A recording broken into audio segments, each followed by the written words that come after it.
నమస్తే, welcome to plus TV. నేను మీ యామ్ని. ప్రస్తుతం మనతో ఉన్నారు ప్రముఖ ఆధ్యాత్మికవేత్త, ప్రముఖ జ్యోతిష్య వాస్తు పండితులు మాడుగుల శివప్రసాద్ గురువు గారు ఉన్నారు. మరి గురుగారితో మాట్లాడి జూన్ నెలలో 12 రాశుల వారికి ఏ విధంగా ఉంటుంది, ఎలాంటి పరిహారం చేసుకోవాలి, ఈ విషయాల గురించి అడిగి తెలుసుకుందాం. నమస్కారం గురుగారు. ఆశీర్వచనం తల్లి. గురుగారు, జూన్ నెలలో 12 రాశుల వారికి చూసుకున్నట్లయితే అసలు ఏ విధంగా ఉందంటారు? వీళ్ళకి సంబంధించిన పరిహారం అంటూ ఏంటండి ఈ నెలంతా చేసుకునే విధంగా? శ్రీ మహాగణాధిపతయ నమ. ఐం మహాసరస్వత్యే నమ. శ్రీ లలితాంబికాదేవ్యే నమ. ఈ జూన్ నెలలో 12 రాసుల వాళ్లకు ఎలా ఉండబోతుంది ఈ నెలంతా కూడా అనేటువంటి దాని గురించి మనం చూసుకున్నట్లయితే, ముందుగా మేషరాశి వారికి ఈ జూన్ నెల అంతా కూడా పర్వాలేదు అని చెప్పాలి. చాలా బాగుంది అని అనటానికి లేదు, కానీ ఉన్న గ్రహస్థితుల దృష్ట్యా బాగుంది అని చెప్పవచ్చును. అయితే చిన్న చిన్న ఇబ్బందులు అనేటువంటివి సర్వసాధారణం మామూలుగా. అయితే అన్ని రంగాల వారికి ఏ రంగాల్లో పనిచేస్తూ ఉంటారో ఆయా రంగాలలో ఉండేటువంటి వాళ్లకు చిన్న చిన్న ఇబ్బందులు ఎదురు కావటము, వాటిని అధిగమించడానికి కావాల్సినటువంటి నిర్ణయాలు తీసుకుని ముందుకు వెళ్ళే విధముగా ఉంటుంది వీళ్ళది. ఇతరులతో అకారణముగా తగాదాలు వచ్చే అవకాశం ఉంటుంది, కాబట్టి జాగ్రత్త వహిస్తే మంచిది అనేటువంటిది తెలియజేస్తుంది.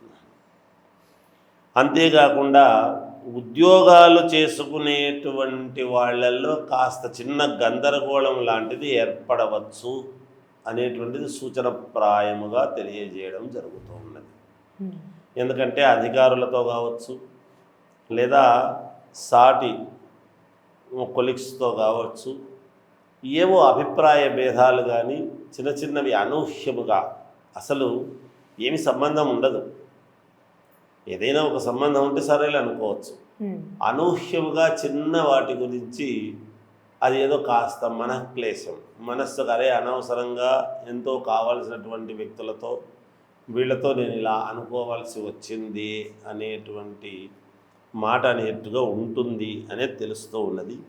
వ్యాపార పరంగా నూతన పెట్టుబడులు పెట్టుకునేటువంటి వాళ్లకు చాలా యోగదాయకముగా ఉంది. మళ్ళీ కొత్తగా ఏదైనా వ్యాపారాలు చేసుకోవాలి, చెందాలి, మేము పెట్టుబడులు పెట్టాలి, 10 రూపాయలు కొత్త వ్యాపారాలు ఆలోచన చేయాలి, లేదా వేరే వాళ్ళు కలిశారు వాళ్ళతో కలిసి చేద్దాం, లేదు ఇన్నాళ్ళు చేస్తూ ఉండేటువంటి ఇదిని కాస్త దాన్ని పెంచుకునే విధముగా ఇంకో రకంగా దాన్ని పెంచుకుందాం చేద్దాము అనుకునేటువంటి వాళ్ళకు పెట్టుబడులు పెట్టుకోవచ్చు. వ్యాపారాలు పెంచుకునే విధంగా, లేదు వ్యాపారం చేయాలి అనేటువంటి దాంతో కొత్తగా వ్యాపారాలు చేసుకునేటువంటి వాళ్ళకి కానీ చాలా నూతన పెట్టుబడులు, కొత్తగా పెట్టుబడులు పెట్టుకోవటానికి అనుకూలవంతమైనటువంటి మాసముగా చెప్పవచ్చును. అయితే ఇప్పుడు నిరుద్యోగులకి ఉద్యోగ అవకాశాలు వచ్చే ఛాన్స్ ఉందంటారా? ఉన్న ఉద్యోగంలో ప్రమోషన్స్ ఎదురు చూసే వాళ్ళకి ఉంటుందంటారండి? కాదు, ఇక్కడ విషయం ఏమిటంటే కొత్తగా ఉద్యోగాలు కావాలి అనుకునేటువంటి వాళ్లకు మాత్రము కొంచెము ఈ మాసం అంత యోగదాయకముగా లేదు, కొంచెం నిరుత్సాహమే కలుగుతుంది వాళ్లకు. అయితే ఈ ఉద్యోగాలు ఆల్రెడీ చేస్తూ ఉండేటువంటి వాళ్లకు ఉన్నట్టుండి ట్రాన్స్ఫర్లు కావటం కానీ, లేదా పై అధికారులతో ఏదో చిన్న చిన్న ఇవి రావటం కానీ ఇట్లాంటివే ఉండవచ్చును అని తెలియజేస్తుండేటువంటిది. అలాగే ఆదాయము, వ్యాపారపరముగా ఆదాయం వచ్చేటువంటి వాళ్లకు పెద్దగా రాబడి ఉంటుంది అనడానికి లేదు, కానీ నష్టం అయితే రాకుండా జాగ్రత్త వహించి చేసుకుంటారు అనేది చెప్పవచ్చు. ఎందుకంటే చిన్న వ్యాపారం దగ్గర నుంచి పెద్ద పెద్ద వ్యాపారాలు చేసుకునేటువంటి వాళ్ళు ఉంటారు. వాళ్లకు వాళ్ళు అనుకున్నంత లాభాలు రావాలి, చెయ్యాలి ఈ మాసంలో అనేటువంటి భావన ఉండవచ్చును, కానీ ఎక్కువ లాభాలు రావు.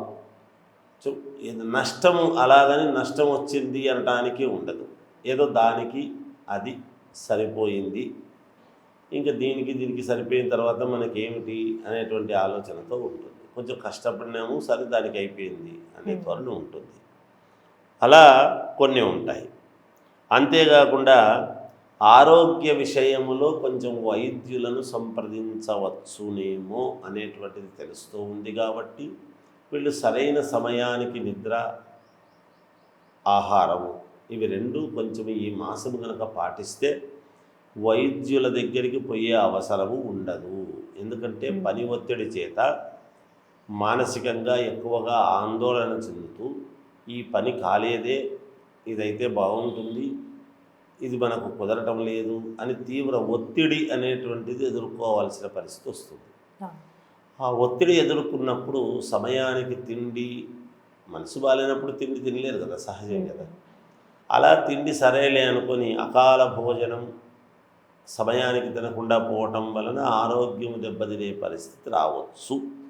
ఖచ్చితంగా వస్తుంది అని కాదు, కానీ అలాంటివి జరిగే అవకాశాలు ఉన్నాయి. కాబట్టి జాగ్రత్త పడండి అని సూచనప్రాయంగా తెలియచేయడం జరుగుతుంది. అయితే అండి, ఇప్పుడు మేషరాశి వాళ్ళు ప్రయాణాలు చేయొచ్చు అంటారా? ఏమైనా ప్రయాణం చేసేటప్పుడు జాగ్రత్త అనేది వహించాలంటారండి? లక్షణంగా ప్రయాణాలు చేయొచ్చు, కానీ జాగ్రత్తలు ఉంటే ఎవరు ప్రయాణం చేసినా మనం జాగ్రత్తగానే వెళ్ళటానికి చూస్తాము, చెందుతాము. అట్లాంటి ఇబ్బందులు ఏమీ లేవు తల్లి. లక్షణముగా ప్రయాణాలు చేయవచ్చును. దిగ్విజయముగా ఆ ప్రయాణం యొక్క ఇది వీళ్ళు సత్ఫలితాన్ని పొందుతారుగాక, ఎటువంటి ఇబ్బంది ఉండదు. ఏది ఏమైనా చెప్తున్నది ఏమిటంటే కొన్ని ఇబ్బందులు అనేటువంటివి ఉండేటువంటి దాని వలన మానసికమైనటువంటి ప్రశాంతత అనేటువంటిది తక్కువగా ఉంటుంది. ఎక్కువగా పూర్తి మానసికమైన ప్రశాంతత ఉంటుంది అని అనడానికి ఉండదు. అంతేకాకుండా శుభకార్యాలకు కావాల్సినటువంటి విధానం, దానికి కావాల్సినటువంటి ఏర్పాట్లు చేసుకోవడం, మాట్లాడడం ఇవన్నీ కూడా జరుగుతాయి. ఇబ్బంది ఏమీ ఉండదు. ఇక విద్యార్థులు కొంచెం శ్రద్ధగా చదవాల్సినటువంటి అవసరము ఉంటుంది. ఇంకా కొంచెం వాటి మీద శ్రద్ధ పెట్టి బాగా చదివితే మేలు జరుగుతుంది అనేది ఉంటుంది. అయితే అండి, ఈ రాశి వారికి సంబంధించి ఎలాంటి పరిహారం చేసుకుంటే మంచిదంటారు ఈ జూన్ నెలలో చేసుకునే విధంగా? వీళ్ళు నిజానికి పరిహారాలు ఏం చేసుకుంటే మేలు అని కనుక ఒక్కసారి మనం ఆలోచన చేసినట్టయితే అమ్మా, నవగ్రహాలకు తిరగటం అనేటువంటిది ఒకటి. వీళ్ళ దగ్గర అంటే నమ్మకము ఉన్నటువంటి వ్యక్తులకు నేను చెప్తున్నమాట, వీళ్ళు ఒక 5 పసుపు కొమ్మలు 3 ఒక్కలు జేబులో పెట్టుకొని ఈ నెలంతా తిరిగితే ఏ పనికి పోయినా కొంచెం వీళ్ళకు విజయం కలిగే విధంగా ఉంటుంది. అవి ఉన్నదాని వల్ల విజయం కలగకపోయినా ఇబ్బందులు రాకుండా ఉంటాయి గాక. ఈ పసుపు కొమ్మలు ఒక 5, 3 ఒక్కలు ఒక ప్లాస్టిక్ కవర్లో కాస్త పసుపు కుంకుమ వేసుకొని ఈ మాసం అంతా దగ్గర పెట్టుకున్నారంటే కొన్ని పనులలో అనూహ్యముగా మలుపు తిరిగే అవకాశం వస్తుంది వీళ్లకు. ఆ పని చేస్తే మంచిది. నవగ్రహాలను ఆరాధిస్తే మేలు జరుగుతుంది తల్లి. చాలా చక్కగా తెలియసే గురుగారు, ధన్యవాదాలు. జయోస్తు.